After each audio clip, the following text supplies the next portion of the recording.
You'd never expect a 5-year-old girl eating cereal to be the reason a city stopped in its tracks. But that's exactly what happened. It was just after 7:30 a.m. on a regular Tuesday when Mia Parker, sitting at the kitchen table in her Spider-Man pajamas, froze mid-bite. Her spoonful of Lucky Charms hovered inches from her mouth. Across from her, her father Tom was sipping black coffee and flipping through the sports section. Her mother Emma, an exhausted ER nurse just off a 12-hour night shift, leaned against the counter nursing her third cup. The apartment was still and warm, the kind of calm that exists only in those fleeting early morning hours. But then Mia spoke. "Mommy," she said quietly, her voice tight. "There's a dog about to fall." Emma blinked, barely registering the words. "What was that, baby?" Mia dropped her spoon into the bowl with a splash and scrambled off her chair. "A dog. He's hanging. From the building. Right there." She pressed her small hands and face to the window of their 15th floor apartment and pointed out across the street. Her finger aimed at the glass-paneled Horizon Tower, a gleaming silver skyscraper that scraped the morning sky. Tom looked up from the paper. "What are you talking about, sweet pea? That building's got to be 500 feet tall. You can't see that far." But this wasn't the first time Mia had pointed out something no one else had noticed. Last month, she'd insisted there was a bird with a broken wing on their balcony long before it appeared. And the month before that, she'd known the woman in 12B had fallen in her bathtub even before the paramedics showed up. Emma gave a half smile, glancing at Tom. "Should we humor her?" Tom set the paper down and joined Mia by the window. "All right, kiddo, show me." "There," she said, jabbing her finger. "See the blue platform thing? The dog is hanging by his paw." Tom squinted. There was a window washing platform up there about 30 stories high, but it was too far to see anything clearly. "I don't see a dog, sweetheart." "Binoculars," Emma said suddenly, "in the hall closet." Tom retrieved them and focused on the building. Then he swore under his breath. Emma took the binoculars next, her eyes widened in horror. Dangling by one paw from the edge of a damaged platform hundreds of feet above the sidewalk was a large German shepherd. Its body twisted in the wind. Its eyes, barely visible, were wide with fear. "Oh my God," Emma whispered. "She's right. Mia was right." But Mia had already pulled on her sneakers. "We have to help him," she said. "He's calling for help." Within minutes, the Parkers were running across the street, dodging morning traffic and joining a growing crowd at the base of the tower. Pedestrians had stopped. Phones were out. Some pointed skyward. Others gasped. A Channel 7 news van screeched to a halt as a reporter jumped out with her cameraman. And that's when they heard it. "That's my dog," a man cried out. An elderly man in a hospital gown wrapped in a robe and seated in a wheelchair was near the entrance of the building. A hospital aide stood nervously behind him. "His name's Max," the old man said, his voice shaking. "He must have followed me when they took me to the hospital yesterday." Emma rushed to him. "Sir, you shouldn't be out here." "I had to come," he said, tears welling in his eyes. "He's all I have left." His name was Walter Hayes. He lived on the 31st floor. And Max, or whatever the dog's real name was, had somehow slipped out while Walter was gone. Fire trucks and police cars began arriving. An animal rescue van pulled in behind them. The crowd grew to over 100 people, all heads tilted skyward, watching the helpless German shepherd fight to hold on. Chief Davis, a no-nonsense fire captain with gray-streaked hair pulled into a tight bun, surveyed the scene through high-powered binoculars. "That platform's unstable," she said. One of the cables snapped. "We can't send a firefighter up. It won't hold an adult's weight." Officer Rodriguez, a young patrolman, clenched his jaw. "We can't just let him fall." "We might have to," muttered Howard Jenkins, the building manager, dabbing sweat from his forehead. "If it gives way, someone could get killed." "You mean we're going to just wait and watch a dog die?" Tom asked, his voice sharp. "No one said that," Jenkins stammered. Mia tugged on her mother's sleeve. "Mommy, Max is talking to me." Emma knelt. "What do you mean, sweetie?" "His name's not Max," Mia said quietly. "It's Thunder. Mr. Walter forgot. He's been sick. Thunder says he was trying to find help when he got stuck." Walter's head snapped up. "Thunder. My wife used to call him that before she passed. I stopped using it. How could this little girl know that?" Emma and Tom exchanged uneasy glances. Mia was staring at the building, her eyes wide. "He's slipping." And sure enough, the crowd gasped as Thunder's paw shifted. The platform tilted. The shepherd scrambled desperately to hold on. "We're running out of options," Chief Davis said. "We can't stabilize the platform from below or above. Helicopter's too risky." The wind tunnel between the buildings is deadly. Tom asked, "What about inside the building? Can you reach the dog from a window?" "The windows don't open enough," Jenkins replied. "They're safety models, maybe 8 inches. Mia tugged at her dad's hand. "Daddy," she said firmly, "I can help him. Thunder's showing me how." "Mia," Tom crouched beside her. "I know you want to help, but this is dangerous." "There's a door," she said. "Behind the big plant on the 30th floor. It goes to where the window washers keep their stuff." The building manager paled. "What did you say?" "There's a hidden maintenance access," Tom repeated. "Is she right?" Jenkins hesitated, then nodded. "Yes, but it's locked. And the hatch to the platform is only 2 by 2 feet. Adults can't fit." A hush fell over the crowd. "No," Emma said quickly. "We're not even considering it." But as if on cue, the second cable on the platform snapped. Thunder yelped. The platform tilted violently, now held by only one wire. People screamed. Someone dropped their phone. Walter sobbed openly in his wheelchair. "Please," he whispered, "someone do something." Mia stepped forward. "I have to go," she said, her voice calm. Before anyone could react, she bolted, darting under the police line, through the building's glass doors and toward the elevator bank. "Stop her," Jenkins yelled. A security guard lunged too late. Emma and Tom chased after their daughter. But Mia was fast, small, determined. She pressed the button for the elevator. Doors opened. "Mia Parker, stop right this instant," Emma shouted. But it was too late. The doors closed. 30, Mia said quietly, pushing the button. Inside the crowded street below, the camera from Channel 7 zoomed in on the scene. The reporter turned to the lens. The little girl who spotted the dog just ran into the building. Her parents are chasing her. "We're not sure what's happening, but she may be attempting to reach the dog herself." If you believe in extraordinary animal heroes, don't forget to subscribe to Heroes for Animals for more incredible stories just like this. Meanwhile, Tom barked orders to the security guard. "Radio the 30th floor. Stop her when she steps out." The guard scrambled for his walkie-talkie. Outside, the wind howled between the buildings. Thunder whimpered from above, his strength fading. And Mia, she was on her way up, alone, but not afraid, because she could still hear him. Thunder. And he was counting on her. The elevator dinged softly as it reached the 30th floor. Mia stood alone inside, her small fingers curled tightly around the hem of her hoodie. As the doors opened, a hush seemed to settle over the carpeted hallway, cool beige quiet. Abstract paintings hung evenly spaced on the walls, utterly unaware that something extraordinary was unfolding just beyond their frames. Mia stepped out. Her sneakers made the faintest sounds on the carpet. No one noticed her at first. Most of the employees on the 30th floor were gathered at the east-facing windows, staring out at the chaos across the street, completely unaware that a 5-year-old was walking calmly toward the West Wing, with a mission in her heart, in a dog's voice guiding her feet. She passed a row of empty offices, pausing now and then to glance at the doors. Then, almost as if hearing a silent signal, she turned a corner and stopped at a tall potted ficus tree near the end of the hallway. There, she whispered.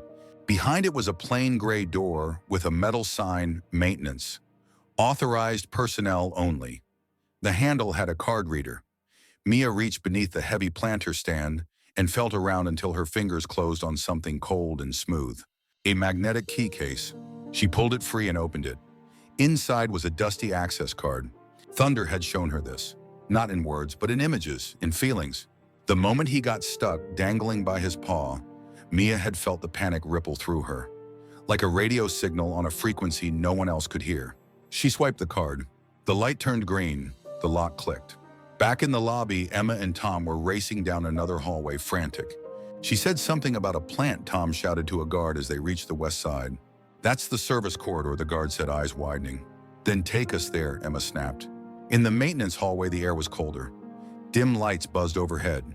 Pipes lined the walls and the concrete floor echoed softly beneath Mia's steps. She didn't pause.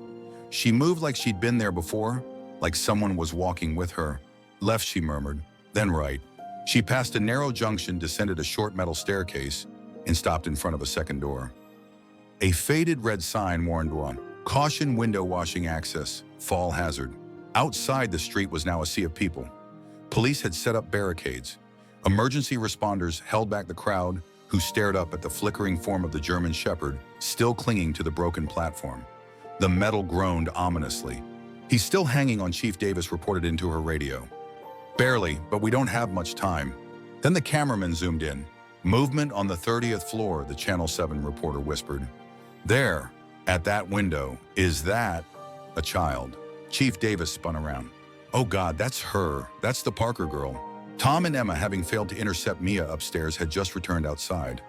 When they looked up and saw their daughter's tiny figure behind the window, Emma screamed. Maya, inside the narrow access room, Mia took a breath and pulled the small window open. It was only designed to lift 8 inches, enough for ventilation or a cleaning device, but she was small. She knelt on the ledge, peering out at the staggering drop below. Thunder was just 3 feet away, so close but out of reach.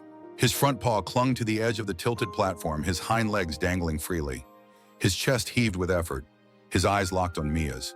She didn't speak. She didn't have to. He knew. She was there, and she wasn't going to let him fall. Behind her, pounding echoed on the metal door. Get it open, someone yelled. Firefighters had reached the locked access corridor. They began battering it with a hydraulic ram. But it would take time. Time Thunder didn't have. Mia scanned the small room. Buckets, coils of rope, safety vests. She grabbed a roll of thin, tough rope, the kind used to secure window washing tools. With shaky but deliberate fingers, she tied one end around a sturdy metal pipe. She tied the other around her waist. Her hands moved fast, but the knots were tight. Not clumsy, not like a child's. It was like she knew what to do. Where did she learn to tie knots like that, one firefighter would later ask. I've seen rookies do worse. Outside, the platform creaked again. The final cable frayed and twisted under the weight. Below, the crowd cried out. Hold on, boy, Walter whispered, clutching the arms of his wheelchair. Just a little longer.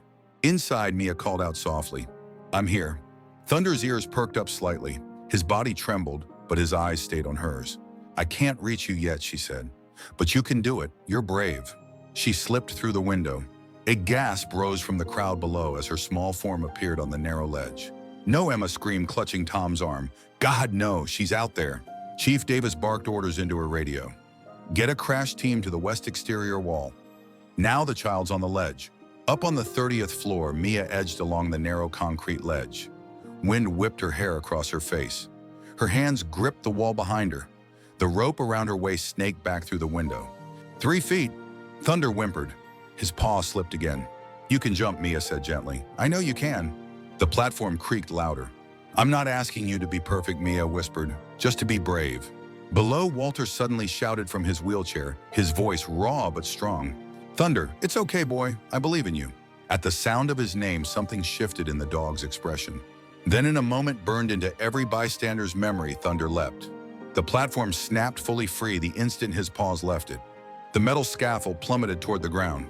People screamed and scattered, but Thunder flew through the air and barely caught the ledge. His front legs clung desperately to the edge. Mia lunged forward and grabbed the scruff of his neck. I've got you, she cried, bracing her feet. But Thunder was big and Mia was small. The dog's weight began to pull her forward. The rope went taut, the only thing keeping them from falling. Inside, firefighters burst through the door and saw the rope jerking at the window. One dove forward and grabbed it just as Mia's fingers began to slip from Thunder's fur. Hold on, kid, he yelled. Thunder began to fall. Mia shouted 3 words. People will help. And she was right. Below, dozens of strangers who had been standing helplessly moments before surged into action. Tablecloths, jackets, canvas banners from a street vendor. People grabbed anything they could. They held tight, forming an improvised safety net. Stretch it tight, Officer Rodriguez ordered. Now. The crowd tensed. Thunder fell. He hit the net with a heavy thud. It stretched, groaned, but held. A second later, the rope above jerked, then slowly retracted. A firefighter pulled Mia safely back through the window. The entire block erupted in cheers. Cameras flashed. Reporters shouted. Someone cried. Hearts that had been frozen now burst with relief. Emma and Tom ran to the building entrance just as the firefighter carried Mia out in his arms. She was shaking, pale, but smiling. I told you he could do it, she murmured. Emma wrapped her arms around her daughter, sobbing. You could have died. I know, Mia said, but Thunder needed help. As the vet examined Thunder on the ground, she frowned. This is strange, she murmured. Besides dehydration and a sprained paw, he's fine. No spinal injury, no broken bones. He shouldn't have survived a fall like that. Someone said maybe the net worked better than we thought. The vet shook her head.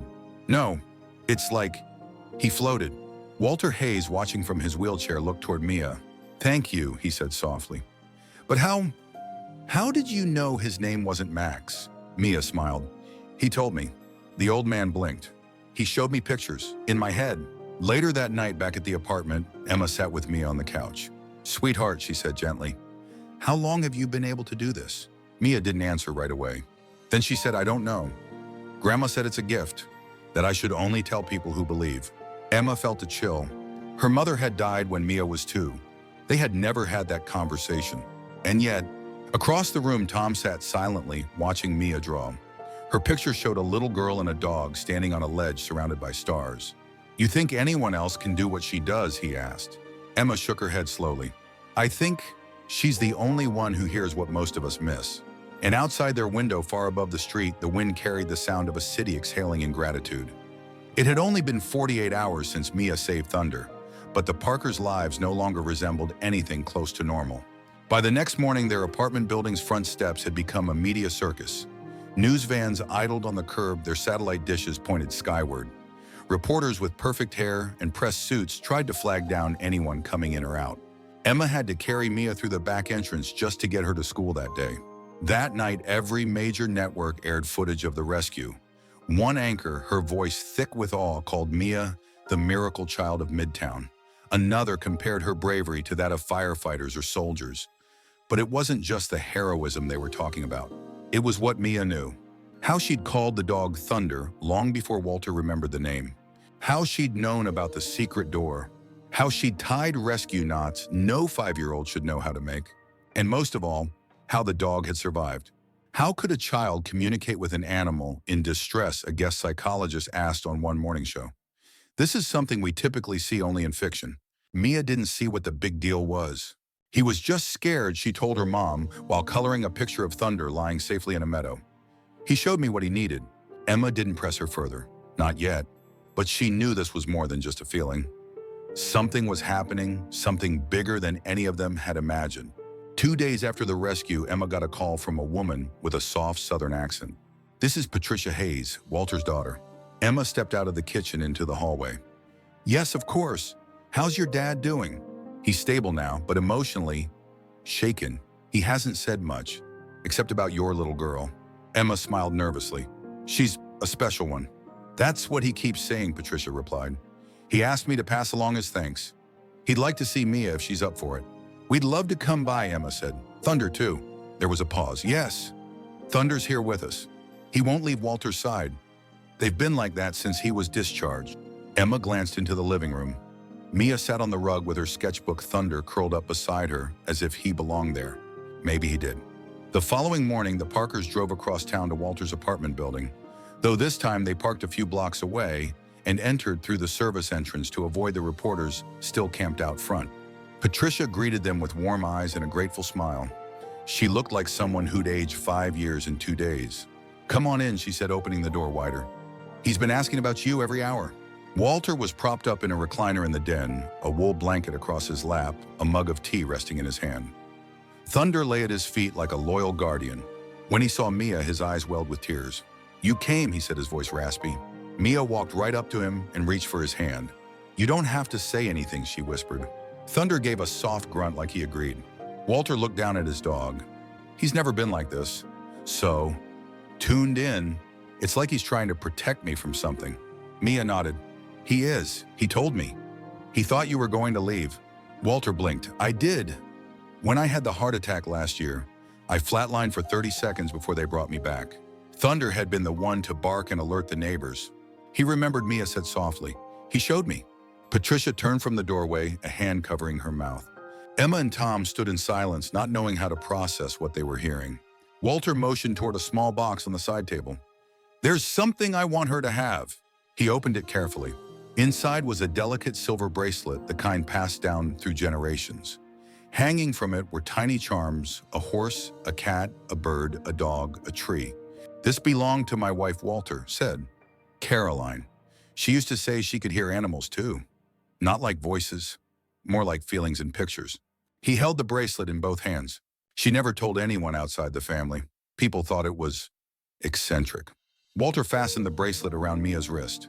It hung loosely, too big for her, but she didn't seem to notice. She used to say this helped her listen when everything got too loud. Mia touched the dog charm gently. "Thank you," she whispered. The visit lasted only an hour, but it shifted something in all of them. On the drive home, Emma asked Mia, "Do you really hear what animals say?" Mia considered. "It's not hearing like voices, it's more like movies in my head, or songs with no words, feelings, memories." Tom glanced at her in the rearview mirror. "Like when thunder showed you the hidden door?" Mia nodded. "Yeah, I saw him see it before when the window people went in and out, and I saw him bark when Walter fell, and how he remembered the old name." Emma sat in stunned silence. This wasn't pretend. This wasn't play. Their daughter had a gift. Back at home, life tried to return to normal. Tried. But normal didn't seem to apply to the Parker household anymore. People showed up at their door with pets. Some wanted advice. Others wanted miracles. "Can your daughter tell me why my dog won't eat? My cat hides under the bed every night. Can she ask him why?" Emma and Tom politely turned most of them away. Mia was 5. She still liked bubble baths and storybooks. She wasn't a healer. Not yet. Still, every now and then, she would sit quietly beside someone's nervous dog or agitated parrot, and things would calm down. It was like flipping a switch inside them, like she reached something buried too deep for anyone else to find. One week after the rescue, Tom came home from work to find Mia in the backyard sitting in the grass. Thunder was next to her, along with a box turtle, 2 pigeons, and what looked like a stray tabby cat. All of them were just sitting, calm, still. "Mia," Tom called from the porch. "They're okay," she said without looking up. "The cat got chased by a big dog. The turtle's mad because someone moved her from her pond. The pigeons just want quiet." Tom rubbed his eyes. "Okay," he muttered. "So, taco night." "Yep," Mia said, brightly standing up and brushing off her jeans. "With the extra cheese." As she skipped past him, the animals didn't scatter. They just watched her go, like they understood. Tom closed the door behind her and leaned on the frame. "How are we supposed to raise a kid who talks to animals?" he mumbled. Emma, chopping lettuce in the kitchen, smiled. "The same way we raise any kid, with love, and maybe more birdseed." That night after dinner, they got a knock on the door. It was Walter's daughter, Patricia. She held a small stack of old notebooks tied with twine. "These were my mom's," she said. "Journals. She wrote about her connection with animals. Dreams, visions, conversations." Emma gently took them. "You're sure you want us to have these?" "She would have wanted Mia to have them," Patricia said. "She never got the chance to understand it fully. But maybe Mia will." Before she left, she bent down and hugged Mia tightly. "You saved more than thunder," she whispered. "You gave my dad peace. That's something no adult could have done." Later that night, Mia sat cross-legged on her bed, flipping through the first notebook. Her finger stopped on a page with a sketch of a fox and the words, "Some animals don't need words to speak. Some children don't need ears to hear." She touched the dog charm on her bracelet, then looked up. "Good night, Thunder," she whispered. The dog curled up at the foot of her bed, let out a soft huff, and closed his eyes. Down the hall, Emma and Tom sat in the living room, the box of journals open on the coffee table. They were only beginning to grasp what this gift meant, what the future might hold. But one thing was certain. Their daughter wasn't just extraordinary. She was meant for something more. And whatever it was, she wouldn't be alone. The first sign something was off came on a Saturday morning, one of those rare crisp fall days when everything feels fresh and still. Emma was in the kitchen flipping blueberry pancakes. Tom was reading a home renovation magazine, elbows on the table. Mia sat at the window, her chin propped in her hand, quietly watching the world go by. "What are you looking at, sweetie?" Emma asked, flipping a pancake with practiced ease. "The birds are stocking up," Mia said without turning. "A storm's coming." Tom looked up. "A storm? The weather app says nothing but sunshine all weekend." Mia shrugged. "The birds know first."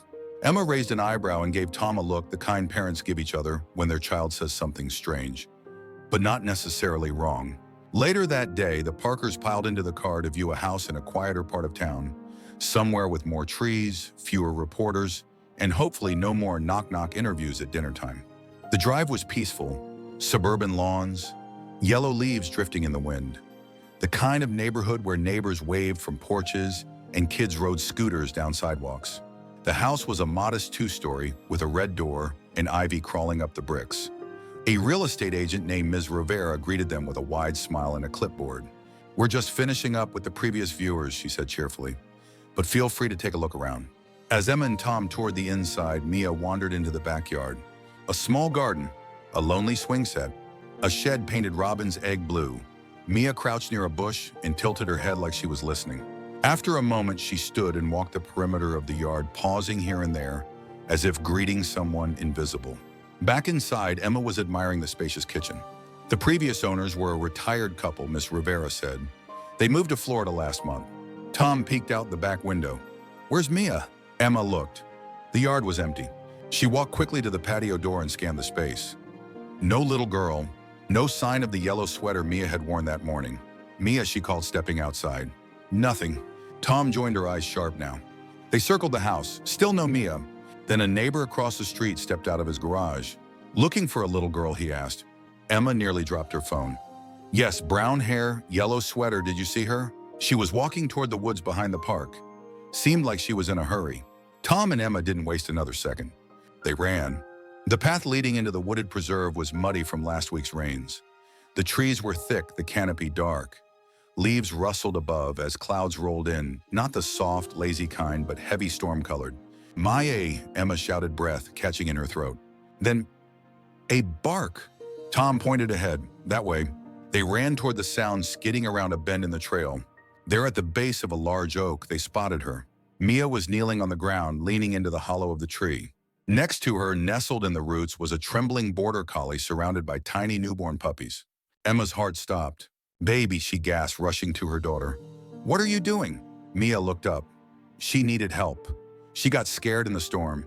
She couldn't carry all the babies. Tom dropped to his knees, eyes wide. Where did the coat come from?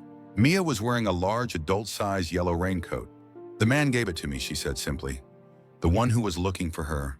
Emma blinked in confusion. "What man?" Mia pointed up the trail. "The one with the sad eyes. He said his dog was missing. He didn't know where she had her puppies." A moment later, they heard someone shouting from the trees. "Daisy, Daisy girl." A man in his 40s came running into view, soaked to the bone and clearly panicked. When he saw the scene, his dog, the puppy's Mia, he froze. "Oh my God," he whispered, "you found her." The border collie barked softly. Her tail thumped. The man dropped to his knees. "Daisy girl, I've been looking for you for 2 days." Mia gave him a small smile.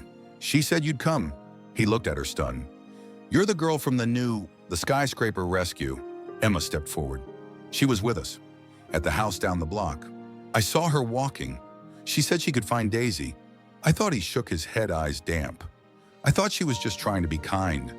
I didn't know she actually could." The puppies squirmed in the hollow, their eyes still sealed shut. "We need to get them inside," Emma said. "They can't stay out here in this weather."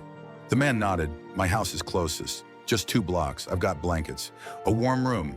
Together, they gently gathered the dog and her babies, wrapping them in jackets and carrying them in Tom's flannel overshirt. The man introduced himself as Jake Harrison. "The blue house on the corner," he said. By the time they reached his porch, thunder cracked overhead and the sky opened up. Rain pelted the street as they stepped inside his cozy dog-themed home. Framed photos of Daisy decorated the hallway.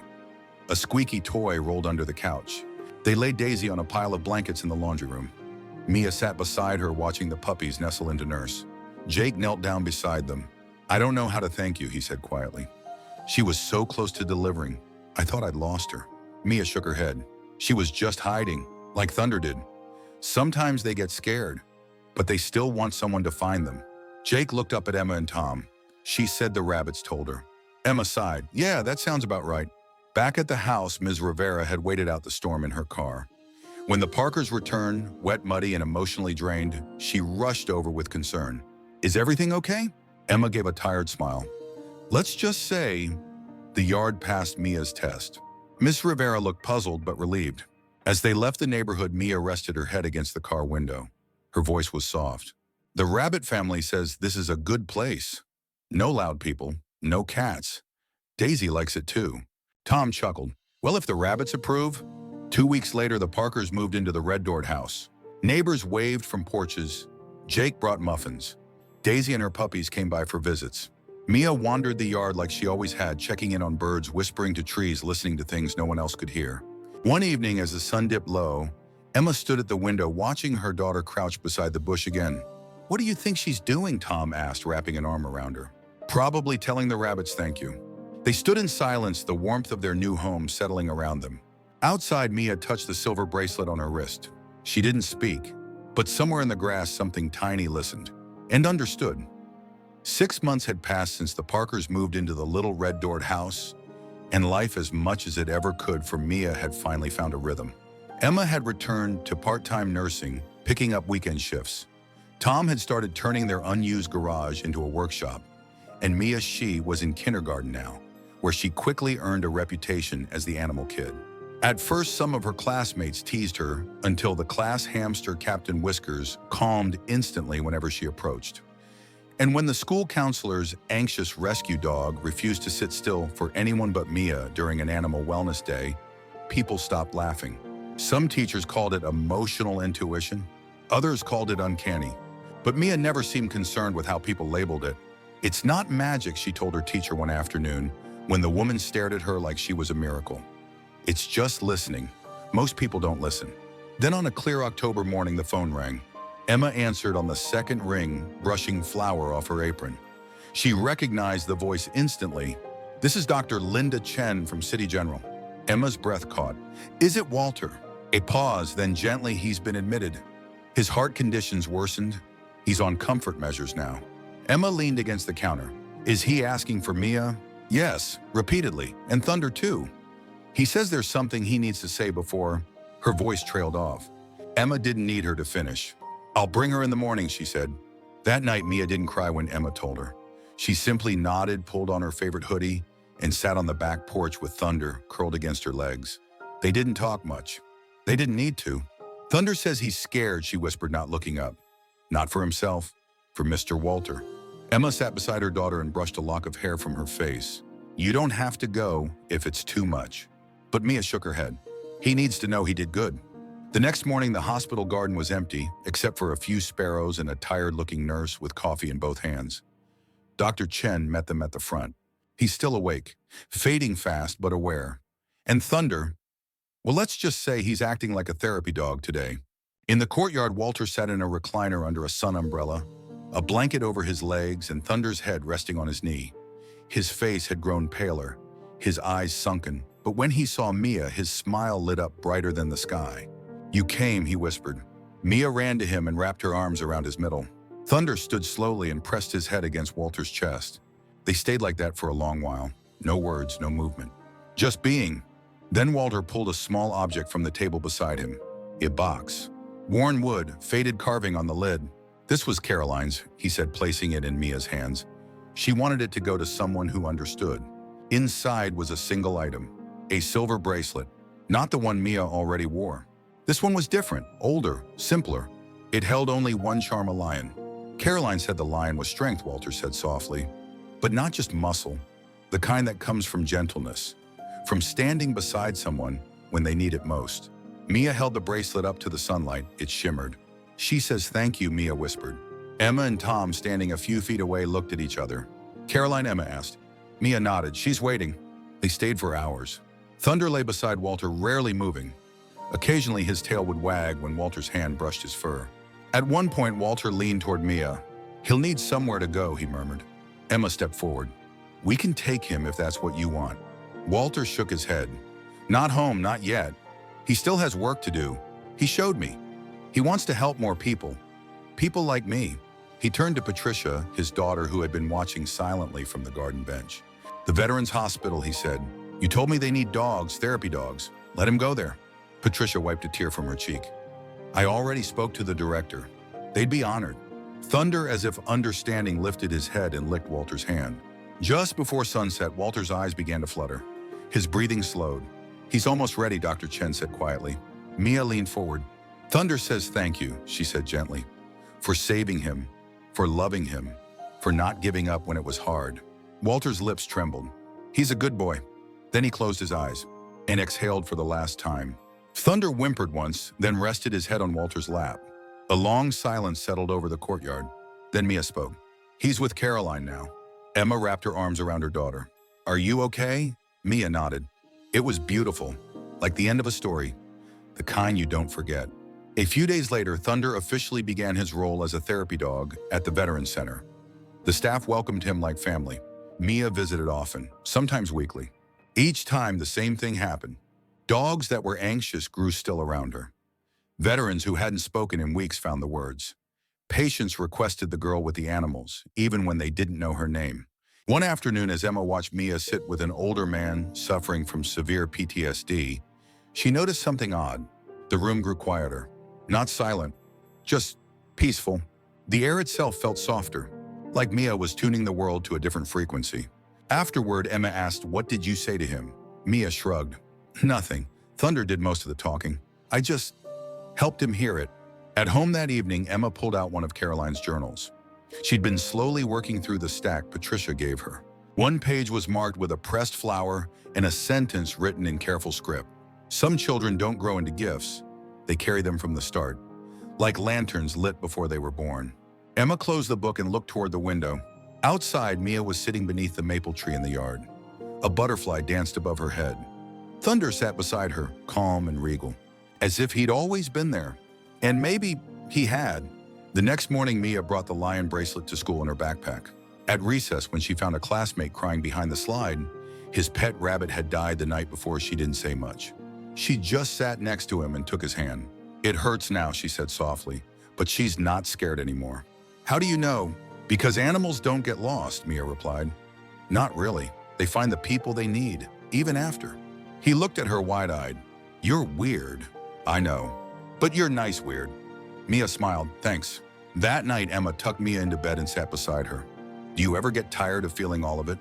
The animals, the people, the sadness." Mia looked at her mom thoughtfully. "Sometimes," she admitted, "but that's why I have the bracelets. When it's too much, I touch them. It helps me sort the noise." She held up her wrist, both bracelets clinking gently. "I picture a big door, one that I can close if I want." Emma smoothed her daughter's hair. "You're doing a lot for someone so little." "I'm not alone," Mia said sleepily. "I have you, and Daddy, and Thunder." She yawned. "And Caroline." Emma paused. "What do you mean?" "She says hi, by the way," Mia mumbled, her eyes already half shut. Emma sat frozen for a long moment. Then she leaned down, kissed Mia's forehead, and turned off the light. She walked out of the room in silence, but her heart was loud. Loud with wonder, loud with love, and loud with a single thought she couldn't shake. Maybe some children really are born with lanterns inside them. And maybe Mia's was just beginning to shine. Thunder's health had started to wane by late spring. He was still gentle, still proud in the way older dogs often are. But the signs were there. His steps grew slower. His appetite softened. And sometimes when he slept, his legs would twitch like he was running in dreams far beyond the yard. Mia noticed first, as always. "He's getting ready," she told her parents one quiet morning. "He's saying goodbye one piece at a time." Emma swallowed hard but nodded. Tom looked at Thunder from across the room, heart heavy. "He's been with us through everything." Mia nodded. "That's what makes him ready." They didn't talk about euthanasia, not yet. Thunder still wagged his tail every morning, still made the slow, steady walk to the Veterans Center once a week. But Mia could feel it, a settling, like a sun gently lowering beyond the hills. It wasn't sadness. Not exactly. It was something gentler. Acceptance. One day in early May, a letter arrived in the mail addressed in thick black marker. To the girl with the lantern heart. Inside was an invitation. The local Humane Society was hosting a ceremony, Hearts That Heal, to honor therapy animals and the children who had made a difference. Thunder was the guest of honor. He'd helped over 300 veterans. He'd assisted in the rescue of 4 animals. And according to one patient's anonymous letter, reminded me what kindness felt like after I forgot.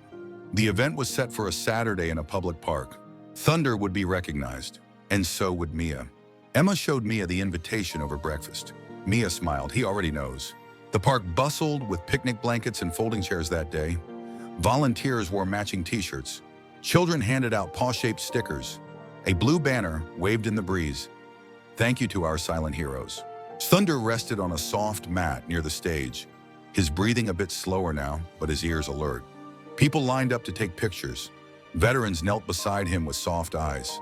Children hugged him. Some cried. Mia stayed close, one hand always resting gently on his back. When the announcer called her name, she stepped onto the wooden stage in front of the crowd. She wasn't nervous, just calm, like the air had paused to listen. "This is Thunder," she said, her voice steady. "He isn't just my friend. He's everyone's friend. He helps people remember what love feels like." She paused. "And sometimes he tells me things, not in words, but in ways I can understand." She reached into her pocket and pulled out a small square of cloth. It was from Walter's old blanket, the one Thunder had lain on at the hospital. I carry this because it reminds me that we don't lose people when they leave. We carry them forward. She looked down at Thunder, who blinked up at her slowly. Thunder's ready. I don't know when, but he says he's proud and tired, and that he'll be nearby even when he's gone. No one clapped. Not right away, because they were wiping their eyes and trying to breathe. Then the applause came, soft, sincere, and long. That night, after the crowd had gone and the sky turned a silky purple, Mia sat in the grass beside Thunder, under the stars. You don't have to stay for me, she whispered, stroking his ears. You already gave me everything. Thunder didn't move much, but his tail thumped once, and that was enough. A week later, Thunder didn't come in for breakfast. Mia found him beneath the maple tree in their backyard, resting peacefully. His body was still, his chest quiet, but there was no fear in the air, just peace, and a cool morning breeze that carried the scent of clover and wild lilacs. Emma sat down beside Mia and placed a hand on her daughter's shoulder. Do you want to bury him here? She asked softly. Mia shook her head. He wants to be in the meadow, the one from his dreams. Tom looked confused. Where would that be? Mia pointed toward the horizon, up past the ridge. The place with the windmill and the big stones. That's where he used to run before we met him. He showed me. They made the trip that afternoon. A family friend brought a shovel. Jake came too with Daisy and one of her grown pups. They dug beneath a great oak where the sun broke through the branches and the grass swayed in wide circles like it had its own breath.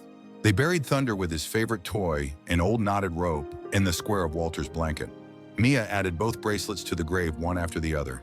He doesn't need them now, she said. He's all light now. No noise to sort through anymore. As they covered the earth, birds chirped high above. A butterfly danced past her face. And for a moment, Mia closed her eyes and smiled. He's already running, she said. Summer passed slowly after that. The house was quieter, but not hollow. Emma sometimes caught Mia standing near the fence at twilight, staring toward the meadow. She never looked sad, just watchful. One day as they walked to the farmer's market, Mia tugged on her mom's sleeve. Do you think Thunder will come back? Emma smiled. I think the ones who change us always do, in one way or another. Mia nodded. Okay. And then as they passed a stand selling handmade toys, Mia stopped. There in a basket was a small stuffed dog, a German Shepherd. Its ears were floppy, its fur a little too clean, but its eyes. Mia picked it up, hugged it close. This one needs a name. Emma tilted her head. What are you thinking? Mia looked thoughtful. Echo.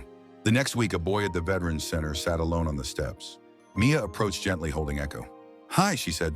The boy didn't answer. He had scars on his arms, fresh ones, and eyes that didn't meet hers. Mia sat down beside him. Thunder used to help people feel less broken. Echo's learning how. She placed the stuffed dog in the boy's lap. He didn't move at first. Then slowly his fingers curled around it. Does it work? He whispered. Mia smiled. Sometimes. That night as Emma tucked her in, Mia held Echo to her chest. He's still here, you know, she said softly. Emma brushed a strand of hair from her daughter's face. I know, sweetheart. Outside, the wind shifted through the trees. Leaves whispered. And the moon rose over the ridge like a watchful eye. Somewhere beyond, a meadow waited. And in it, a dog ran free, strong, and never truly gone. 3 years had passed since Thunder's final morning under the maple tree. He was still in every photograph on the Parker family fridge. Still remembered in bedtime stories. Still very much a presence. But time as it does had moved forward. Mia was now 9. Still quiet. Still observant. But something about her had shifted, grown deeper. People in town had stopped whispering about her being strange or odd. They started calling her special. Veterans who used to avoid talking about their trauma asked when she'd visit again. Stray dogs found at the edge of town were calm by the time Mia reached them. Even a rescued bobcat at the wildlife reserve let Mia press a single hand against the thick glass and purred. Emma had begun keeping a journal. Not about Thunder or even about Mia's childhood. She called it the Listeners Club. It started with one entry. Today, Mia sat with a girl who hasn't spoken in 6 months. Her mother cried afterward. Not because the girl said something, but because Mia told her, she's not lost. She's just waiting until the world feels safe. Emma wasn't sure if Mia was growing into her gift or simply becoming more herself. But she was sure of this, whatever Thunder had started. Mia was continuing. One Saturday morning, Mia surprised everyone at breakfast. I want to start a club. Tom looked up from the paper. A club? Yeah, Mia said, matter of fact. For kids who can hear the quiet things, feel what animals feel, maybe even what people don't say. Emma smiled. What would you call it? Mia thought for a moment, spoon midair. The listeners. They held their first meeting in the backyard under the same maple tree Thunder used to rest beneath. Mia made hand-drawn invitations and passed them out at school, the animal shelter, and even the library. 9 kids showed up. 1 wore ear defenders. 1 didn't speak at all. One boy, Owen, said, I don't really like people, but my cat says I'm not mean. Mia smiled at him. Then your cat knows better than most. She started with a simple idea. Every meeting would include 1 animal guest and 1 silent minute. They sat together, cross-legged, eyes closed, as the wind rustled leaves overhead and the animals made their gentle sounds. By week 4, the group had grown to 17. By week 6, the school counselor asked if they could host a club session for students dealing with anxiety. By week 8, local animal rescue centers were calling Mia directly. Emma watched from the kitchen window one day as Mia knelt beside a trembling golden retriever brought in after a highway accident. The dog was shaking uncontrollably, ears pinned back, eyes wild. Mia didn't speak. She simply sat beside him, knees in the grass. She placed one hand just inches from his paw. She breathed, waited. Within minutes, the dog had laid his head down, still panting, still unsure, but not alone anymore. Tom started building a small shed in the backyard to house club supplies. Blankets, water bowls, cushions, toys, and a whiteboard with the club's logo drawn by Mia, of course. A simple line drawing of a girl and a dog nose to nose. No words. No need. One afternoon, Mia stayed behind after school to speak with a new girl named Zoe. She joined the listeners, but hadn't said a word since the first meeting. This time, though, Zoe was waiting near the treehouse alone. I brought something, Mia said, holding out a little carved dog made of wood. My dad made it for me when I was little. Zoe stared at it. Mia didn't rush her. After what felt like a long time, Zoe whispered, he used to carve birds. Mia sat down. They're still with you, she said softly. The people who love you don't leave. They just step back so you can walk forward. That was the first time Zoe spoke in public in almost a year. On the anniversary of Thunder's passing, the family took a picnic to the meadow. It had become sacred ground not because of what lay beneath the soil, but because of what rose above it. A bench now sat under the oak tree, hand-carved by a veteran from the center Thunder used to visit. On the back was a small bronze plaque that read, "To Thunder you helped us stand. We never forgot." Mia brought Echo, the stuffed German shepherd she'd kept since Thunder's final days. She placed him at the base of the tree. He's still helping, she whispered. As the breeze swept through the grass, a single butterfly circled them, and Mia smiled. Later that summer, something unexpected happened. A film crew from a regional news station reached out after hearing about the Listeners Club from the Humane Society. They wanted to do a short feature. Mia didn't love cameras, but she agreed. On filming day, she wore jean sneakers and her old lion charm bracelet, the one from Caroline. The other bracelet had stayed buried with Thunder. The reporter crouched down and asked, "So Mia, how does it feel to help animals and people just by listening?" Mia blinked, then said simply, "It's not about me, it's about them, the ones who don't get heard." She paused, "And the ones who think they're alone." The segment aired 3 days later. Within a week, 3 more schools emailed Emma asking if Mia would consider helping them set up their own chapters. Within a month, a woman from Oregon donated enough to fund supplies for a year, and by autumn, the listeners had quietly spread to 5 towns and 3 shelters. One evening, Tom stood in the doorway of Mia's room. She was drawing her usual quiet sketches of animals and people, always with the eyes done first. "Hey kiddo," he said, stepping in. "You okay?" Mia looked up. "Yeah, you've been quieter than usual." Mia shrugged. "Sometimes I think about the meadow." Tom sat down beside her. "You miss Thunder. I do, but not just him." She looked at her sketch, a lion with wings this time. "I think I missed the beginning." Tom smiled. "You mean before everything got so big?" She nodded. Tom placed a hand on her shoulder. "That's okay. Every big thing starts small, but you're still that same girl under the tree." Mia leaned her head against him. "I just want to make sure I hear the next one." "The next what?" "The next animal who needs me." At that, a sound echoed outside. Not loud, just sharp enough to be noticed. Mia froze, got up, walked to the back door. There, standing just beyond the fence, was a dog. But not any dog. A black and gray German shepherd. Eyes bright, ears alert, but wearing no collar. No tags, no leash. Just Presence? Emma stepped beside her, gasping slightly. Tom joined them. Where did he come from, he asked. Mia didn't answer. Instead, she slowly walked out, kneeling. The dog didn't run, didn't bark. He walked forward and gently touched his nose to her hand. Mia turned back to her parents. He's not lost. What's his name? Emma asked, voice trembling. Mia smiled, eyes glinting. Whisper. From the moment Whisper entered their lives, something shifted. He wasn't Thunder. No one expected him to be. But there was a presence about him, calm alert, a quiet intensity that made people pause, mid-sentence, and glance over their shoulder, wondering if he'd always been there. He hadn't, but it sure felt like he had. Mia never claimed he was sent by Thunder. She didn't need to.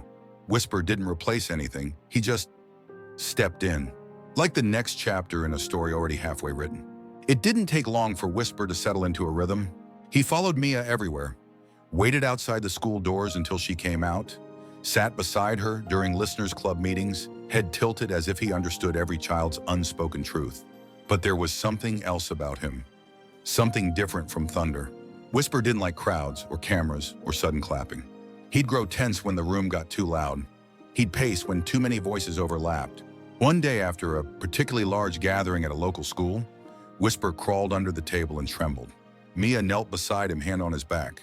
He's not scared, she said softly. He's remembering. Tom crouched nearby.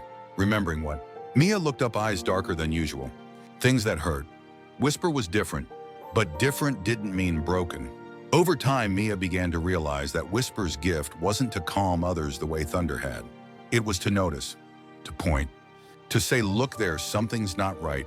It started with a neighbor's dog, a golden retriever named Benny, who suddenly wouldn't eat. Vets were baffled, but Whisper wouldn't leave Benny's side. He circled the dog's food bowl, pawed at the ground beneath it, then whined until someone finally lifted it. Underneath the tile, mold, black, thick, and old enough to have made Benny sick for months. Whisper's instincts didn't stop there. On a walk through town, he suddenly pulled Mia off the sidewalk and into a bakery parking lot, just as a drunk driver sped through the intersection they'd been crossing.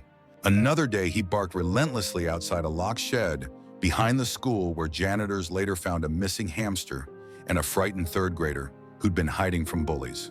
Whisper wasn't just alert. He was protective. And Mia learned something new. Not every animal comes to soothe pain. Some come to stand between you and it. By the time Mia turned 10, Listeners Club had expanded to 7 schools and a new branch at the local library. But with growth came pressure. Reporters, invitations, radio shows. People wanted Mia to speak, write a book, go on TV. Emma was protective, maybe overly so.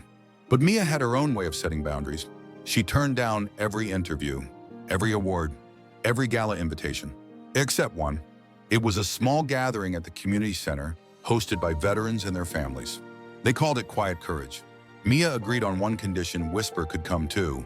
The room was cozy, just folding chairs, soft lighting, and a small group of families gathered in a circle.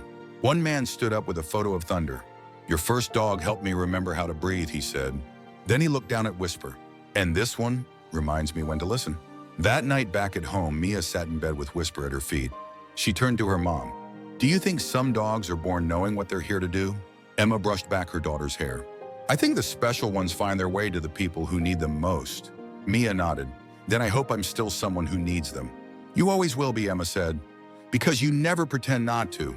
In early spring, a call came in from a nearby town. A counselor from a group home asked if Mia could visit. One of the boys, Elias, had grown violent after his dog died in a fire. He refused to eat, refused to speak. No therapy had worked. Mia asked, "Is there a dog there now?" "No," the counselor said. "He won't let any come near." "Then bring him to the field behind the old post office," Mia said. "We'll meet him there." The day was bright, cold wind but clear skies. Whisper stood beside Mia as Elias approached, dragging his feet, eyes locked on the ground. "Don't touch me," Elias muttered. "I won't," Mia said gently, "and neither will he." Whisper didn't move, didn't bark, just stood perfectly still. Elias froze, stared at the dog. "He's a German shepherd." "Yeah," Mia replied, "but he's not like other shepherds." Elias frowned. "How?" "He doesn't go first," Mia said. "He waits." A long silence. Then Elias stepped forward. Whisper blinked slowly. Elias sat down in the grass. Whisper followed, one slow paw at a time, then lowered himself beside the boy, chest to chest. And the boy cried. Not loud, just long enough to let the hurt leave his body. In the weeks that followed, Elias joined the Listeners Club. He never said much, but he started drawing pages and pages of dogs with wings, wolves with lanterns, and once a lion with a boy's name written underneath it. Thunder.